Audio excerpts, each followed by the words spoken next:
Começa agora o Revista TST, o programa do Tribunal Superior do Trabalho com os principais fatos e as notícias que marcaram a semana.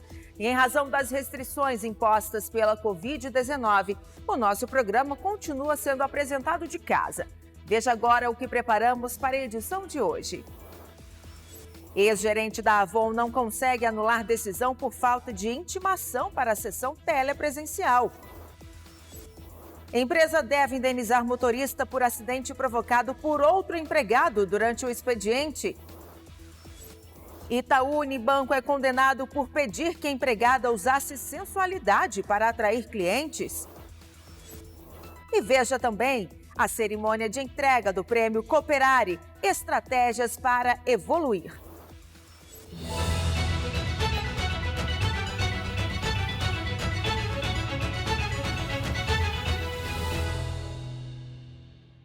O programa de hoje começa trazendo um caso de destaque julgado pela Seção 2 de Dissídios Individuais. Uma executiva de vendas que trabalhou para a Avon não conseguiu anular decisão que afastou o reconhecimento de vínculo de emprego com a empresa. A profissional havia argumentado que não teria sido intimada para a sessão telepresencial. De acordo com o processo principal, a ex-executiva trabalhou para a Avon por 17 anos e pediu o reconhecimento do vínculo de emprego na Justiça. Em primeiro grau, o reconhecimento foi obtido, mas a empresa recorreu ao Tribunal Regional do Trabalho da 2ª Região na capital paulista. O processo estava pautado para ocorrer em sessão virtual de forma remota por meio do Processo Judicial Eletrônico, PJE. No entanto, após pedido de sustentação oral por parte da empresa, a sessão foi convertida em telepresencial, ou seja, realizada por meio de videoconferência. Na sessão telepresencial, o TRT acolheu o recurso da empresa e afastou a declaração do vínculo de emprego. Como a defesa da executiva não apresentou recurso, a decisão tornou-se definitiva, após ser notificada do trânsito em julgado e da determinação de recolhimento das custas processuais. A trabalhadora apresentou petição em que alegava que a advogada dela não fora intimada da sessão telepresencial e, por isso, ficou impossibilitada de apresentar sustentação oral. Mas o TRT entendeu que a conversão da sessão de julgamento remota em telepresencial equivale a mero adiamento. Assim, não há obrigação de inclusão do processo em nova pauta.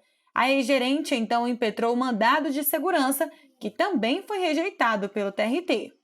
O regional aplicou a súmula 33 do TST, que diz não caber mandado de segurança de decisão transitada em julgado. A profissional entrou então com recurso em mandado de segurança no TST. O relator na SDI2, ministro Evandro Valadão, observou que após ter sido intimada da decisão do TRT na ação principal, a ex-executiva não apresentou os recursos cabíveis. Dessa forma, não apontou a nulidade no momento oportuno, o que resultou no trânsito em julgado da decisão. O relator observou ainda que o mandado de segurança foi impetrado quando já ultrapassado qualquer prazo recursal possível, o que implica a extinção sem resolução do mérito. Eu observo que a parte foi intimada da decisão regional e a partir do momento em que foi intimada, poderia ter recorrido, inclusive, arguindo a nulidade da intimação para a sessão, que não ocorreu. Aqui não desconsidera a possibilidade do prejuízo efetivo que possa ter ocorrido, mas, na verdade, com a ausência de manifestação expressa no primeiro momento, que seria o do recurso ordinário, houve a preclusão e depois a preclusão máxima pelo trânsito em julgado. Todos os ministros da SDI2 seguiram o voto do relator. Dessa forma, a ex-executiva de vendas não conseguiu anular a decisão do regional, que afastou o vínculo de emprego com a Avon. Greve de profissionais de saúde da Fundação para o Desenvolvimento Médico e Hospitalar de Bauru, em São Paulo, não foi considerada abusiva. Para a sessão de dissídios coletivos, ficou demonstrado que o Sindicato de Auxiliares e Técnicos de Enfermagem cumpriu os requisitos da lei de greve.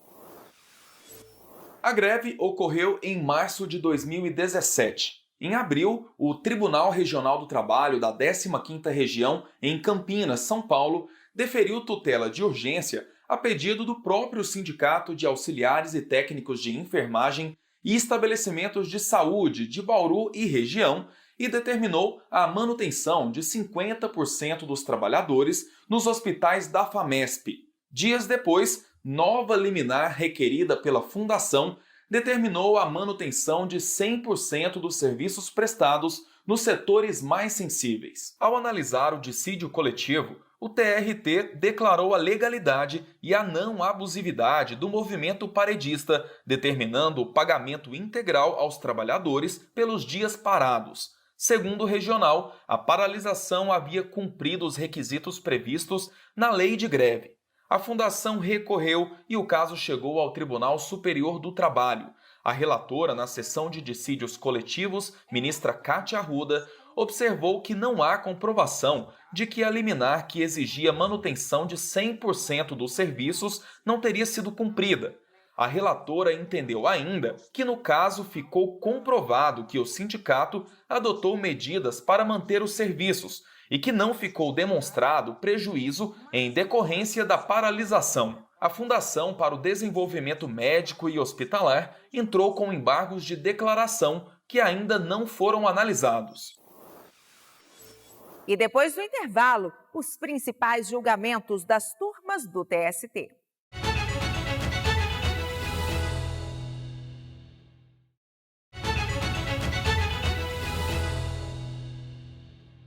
E vamos fazer um giro pelas turmas do TST e conferir casos de destaque. E começamos com um destaque da 7ª turma. Um motorista vítima de acidente provocado por um colega de trabalho durante o expediente vai ser indenizado pela empresa. O motorista se lesionou durante o carregamento de um caminhão com caixas de luminárias. Ele contou que o colega deixou uma empilhadeira estacionada ao lado do caminhão e que, por isso, tropeçou, caiu sobre os equipamentos e lesionou um ombro e um braço. O acidente deixou o trabalhador incapacitado para a função de motorista. O Tribunal Regional do Trabalho da 2ª Região em São Paulo entendeu que não ficou demonstrada a responsabilidade da empresa pelo acidente e reverteu a decisão de primeiro grau que havia deferido o pagamento de indenização por danos moral, estético e material ao empregado, no valor de R$30 mil. O caso chegou ao TST e o relator do recurso do motorista na 7ª turma, ministro Cláudio Brandão, apontou não haver dúvidas de que o acidente ocorreu nas dependências da empresa e no desenvolvimento regular da atividade dos empregados. O ministro citou os artigos 932 e 933 do Código Civil, que estabelecem que o empregador é responsável pelos atos lesivos praticados por seus empregados no exercício da função. Perante o direito do trabalho, a responsabilidade do empregador pela reparação do dano, no sentido mais abrangente, derivante de acidente de trabalho ou doença profissional, é regido pela regra do artigo 7º, inciso 18 da Constituição Brasileira, e por esse motivo não afasta também a aplicação dos artigos do Código Civil que disciplinam outras formas de responsabilidade, notadamente o artigo 932, inciso 3º, e artigo 933, segundo os quais o empregador é responsável pelos atos lesivos praticados por seus empregados no exercício de suas atividades ou em razão dela, ainda que não tenha concorrido com culpa para a ocorrência do evento danoso. Por unanimidade, os ministros da 7ª turma reconheceram a responsabilidade da empresa e concederam ao empregado a indenização por dano moral e material. A 5ª turma afastou a deserção de recurso ordinário do Sindicato dos Trabalhadores na movimentação de mercadorias em geral de Pontal, em São Paulo. O sindicato havia efetuado o depósito recursal pela metade. O caso teve início em uma ação trabalhista ajuizada por um empregado admitido pelo sindicato para prestar serviços à Virálcool, empresa produtora de açúcar e álcool no interior de São Paulo. No processo, ele pedia o reconhecimento de vínculo de emprego, indenização por danos morais e adicional de insalubridade. Em primeiro grau, o sindicato foi condenado a indenizar o empregado. O Tribunal Regional do Trabalho da 15ª Região, em Campinas, ao julgar o caso, extinguiu o recurso do sindicato por deserção, tendo em vista que o depósito recursal havia sido pago pela metade. Segundo o TRT, a redução de 50% do valor do depósito recursal para pequenas e médias empresas, entidades sem fins lucrativos e empregadores domésticos, prevista na CLT, não se aplicava ao caso, porque o sindicato teria atuado como empregador. O Tribunal Regional justificou que, desse modo, não se tratava de entidades sem fins lucrativos. O sindicato recorreu ao Tribunal Superior do Trabalho. O relator na quinta turma, ministro Breno Medeiros, acolheu os argumentos da entidade, de que não há, no processo, registro de que o sindicato auferisse e distribuísse lucro. Considerando que os sindicatos, por lei, são considerados entidades sem fins lucrativos, inexistindo registro nos autos de que o recorrente auferisse e distribuísse lucros, diferentemente do que concluiu o egrégio TRT, faz jus o sindicato reclamado ao direito de recolher pela metade o depósito recursal, aqui nos termos do dispositivo invocado. Ainda segundo o relator, o direito persiste mesmo se o sindicato atuar como empregador, de acordo com o parágrafo 9º do artigo 899 da CLT. Ainda que atue como empregador, dado que o referido preceito tem como destinatárias as empresas ou entidades que, na condição de reclamadas, detêm tais características, dele não se extraindo a distinção feita pelo Tribunal Regional, razão pela qual, no meu entendimento, deve ser afastada de deserção aplicada ao recurso ordinário, recurso de revista, que eu voto no sentido de conhecer e prover. Por unanimidade, a turma acompanhou o voto do relator e afastou a deserção. Com isso, a turma determinou o retorno do processo ao TRT de origem, para prosseguir no julgamento do recurso. E encerramos o nosso giro com o destaque da terceira turma. O Itaú Unibanco foi condenado por pedir que a empregada usasse a sensualidade para atrair clientes. A empregada alegou que ouvia do gerente regional que ela deveria usar a beleza, já que não tinha talento para atrair clientes. Disse ainda que ele exigia que ela usasse batom vermelho, salto mais alto e saia mais curta.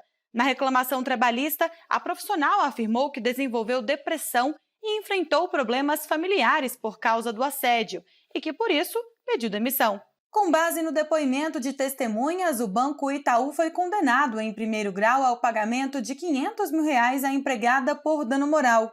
Mas o Tribunal Regional do Trabalho da 12ª Região, em Santa Catarina, reduziu o valor para R$8 mil. A trabalhadora então entrou com recurso no Tribunal Superior do Trabalho.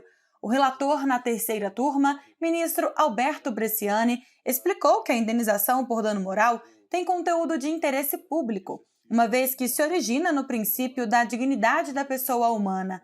O ministro ressaltou ainda que a fixação do valor deve levar em conta a dor e o prejuízo experimentados pela vítima, além do grau de culpa e a capacidade econômica do responsável pelo ato ilícito.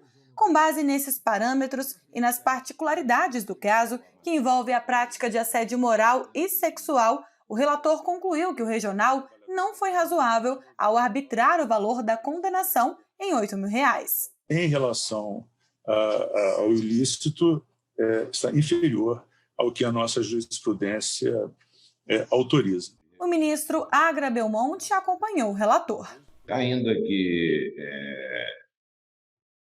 esse valor não represente economicamente aquilo que a parte entende como compensação do dano, ele atende os valores médios que têm sido fixados. E nós precisamos, nessa Corte de Uniformização, seguir a jurisprudência. Dessa forma, os ministros aumentaram o valor da indenização para R$50 mil.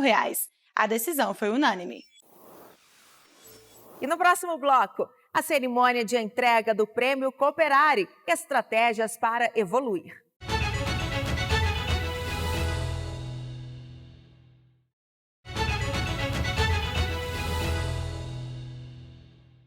Estamos de volta e veja outras notícias que marcaram a semana.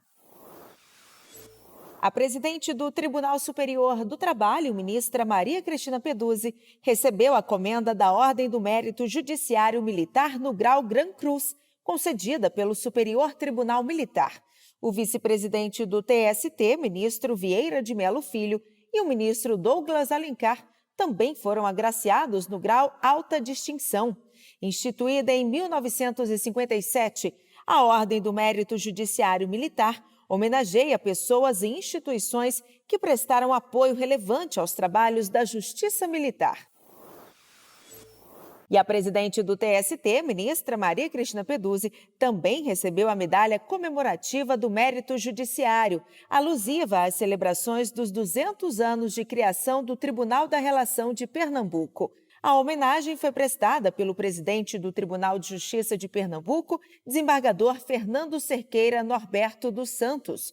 A cerimônia ocorreu em Brasília, no edifício sede do TST.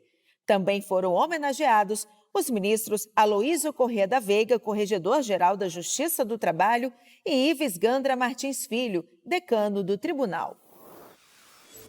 A presidência do Tribunal Superior do Trabalho recebeu a inscrição de 5 desembargadoras e 11 desembargadores de tribunais regionais do trabalho, candidatos à vaga de ministro do TST, destinada à carreira da magistratura. A vaga foi aberta em decorrência do falecimento do ministro Valmir Oliveira da Costa. Agora, o Pleno do TST se reunirá em data a ser definida para escolher, por escrutínio secreto, a lista tríplice que será encaminhada ao presidente da República, a quem cabe a indicação dos integrantes dos tribunais superiores. A pessoa indicada será sabatinada pela Comissão de Constituição e Justiça do Senado Federal e, após a aprovação, o nome será submetido ao plenário do Senado Federal. A lista com os candidatos pode ser conferida no site tst.jus.br. O Corregedor-Geral da Justiça do Trabalho, ministro Aloísio Corrêa da Veiga, realizou correição ordinária no Tribunal Regional do Trabalho da 9ª Região, no Paraná. Durante reunião por videoconferência com magistrados e servidores dos Centros Judiciários de Métodos Consensuais de Solução de Disputas do Regional, o ministro destacou a importância dos sejusques diante do acúmulo de processo nas varas do trabalho. O ministro ressaltou que os centros conseguem solucionar boa parte dos conflitos em um ambiente mais informal, com o acolhimento das partes, buscando ouvi-las e estimulando a participação nas negociações, o que tem resultado em números satisfatórios de acordos. O corregedor também elogiou magistrados e servidores do TRT que, mesmo por videoconferência, conseguiram resolver pela conciliação metade dos processos que entraram no tribunal. De 20 a 24 de setembro será realizada a Semana Nacional da Conciliação e Execução Trabalhista. O evento é promovido pelo Conselho Superior da Justiça do Trabalho, em parceria com o Tribunal Superior do Trabalho e os TRTs de todo o Brasil. Para responder às perguntas mais frequentes sobre o assunto, as redes sociais dos Tribunais da Justiça do Trabalho estão publicando um post por semana com respostas a questionamentos de internautas. As perguntas são respondidas por juízes que atuam na conciliação e execução trabalhista. As dúvidas podem ser conferidas no Facebook e Twitter do CSJT ou Instagram do Tribunal Superior do Trabalho. O Conselho Superior da Justiça do Trabalho realizou a cerimônia de entrega do Prêmio Cooperare Estratégias para Evoluir. Veja como foi. O evento foi aberto pela presidente do Tribunal Superior do Trabalho e do Conselho Superior da Justiça do Trabalho, ministra Maria Cristina Peduzzi. Ela deu as boas-vindas aos participantes e desejou boa sorte aos finalistas. A ministra ressaltou a importância de iniciativas que aperfeiçoem o judiciário. A inovação, que foi apontada há décadas atrás por inúmeros estudiosos com uma aura de mistério e magia, hoje é real, palpável e acessível para o aperfeiçoamento das atividades administrativas e jurisdicionais do Poder Judiciário, e, em especial, da própria Justiça do Trabalho. O presidente do Colégio de Presidentes e Corregedores dos Tribunais Regionais do Trabalho, Coleprecor, desembargador Leonardo José Videres Trajano, também agradeceu a participação dos finalistas. Ele falou como os projetos podem trazer benefícios para o judiciário e a sociedade. Muitas vezes a inovação não se dá com projetos mirabolantes, mas sim com iniciativas pequenas e soluções práticas, que somadas representam uma construção de um cenário de eficiência e de clara aproximação do judiciário com a sociedade. Promovido pelo CSJT, o Cooperare tem o objetivo de proporcionar melhores condições para o alcance de metas e objetivos estratégicos da Justiça do Trabalho, além de otimizar a qualidade do gasto público. Também busca incentivar a inovação e a padronização de práticas judiciais e administrativas, proporcionar maior qualidade de vida no trabalho e estimular a participação da sociedade na melhoria do sistema de justiça. Foram premiadas as 2 iniciativas de primeiro e segundo graus que obtiveram o maior número de votos válidos. A votação pública contou com quase 10 mil votos. E na primeira colocação do primeiro grau de jurisdição, com 3.473 votos válidos. O anúncio dos ganhadores ocorreu após a apresentação do painel Inovação no Judiciário. Na primeira colocação de primeiro grau, foram agraciados por uma iniciativa conjunta as práticas PJE Extension, o Mais PJE, da Vara do Trabalho de Palhoça, do TRT da 12ª Região, e assistente virtual da Justiça do Trabalho, a VJT, da primeira Vara do Trabalho de Taubaté, do TRT da 15ª Região. Concebida com base nos princípios da governança colaborativa e da gestão participativa, a iniciativa permite a efetiva contribuição dos usuários de serviços judiciais na melhoria do sistema da justiça. Essa ferramenta desenvolvida pelo servidor do TRT 12, Fernando Macron, mais PJE, com certeza uma ferramenta que agrega, que dá maior produtividade, que gera, além de mais produtividade, preserva, o que é mais importante, a saúde, né, do trabalhador, porque reduz o número de cliques de 10 para 1. A segunda colocação do primeiro grau de jurisdição ficou com a prática Ofício aos maiores litigantes para credenciamento prévio do parágrafo 1º do artigo 246 do Código de Processo Civil do Tribunal Regional do Trabalho da 12ª Região. Já no segundo grau, a prática vencedora foi choque de gestão no recurso de revista do Tribunal Regional do Trabalho da 4ª Região. É uma iniciativa inovadora.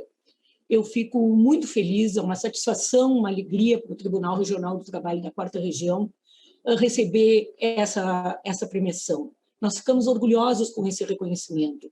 O segundo lugar ficou com a prática Análise Ergonômica Remota dos Postos de Trabalho Domiciliares dos Teletrabalhadores Oficiais do Tribunal Regional do Trabalho da 12ª Região. Os vencedores foram agraciados com o selo Prêmio Cooperare da Justiça do Trabalho. O programa Jornada está de volta para uma temporada especial em 2021. E a apresentadora Luma Soares traz os detalhes para a gente. Oi, Ana Amélia. Isso mesmo, o programa Jornada está de volta com episódios inéditos, adaptados, claro, às necessidades de distanciamento social em razão da pandemia de Covid-19. Nas primeiras edições, já falamos sobre a adaptação da Justiça do Trabalho em meio à pandemia e o trabalho de diversos profissionais em prol de tratamentos para a Covid-19. E no próximo programa vamos mostrar os desafios da terceira idade no mercado de trabalho e como as novas tecnologias têm impactado o dia a dia desses profissionais que não pretendem se aposentar tão cedo, viu? Tem gente até descobrindo uma nova profissão depois dos 70 anos. Então, eu te convido a assistir o programa Jornada, que vai ao ar na segunda-feira no canal oficial do TST no YouTube. E eu te espero. Até lá! E a edição de hoje termina aqui. Você pode acompanhar outras notícias do Tribunal Superior do Trabalho pelo nosso site e também redes sociais do TST. Muito obrigada pela sua companhia e até semana que vem.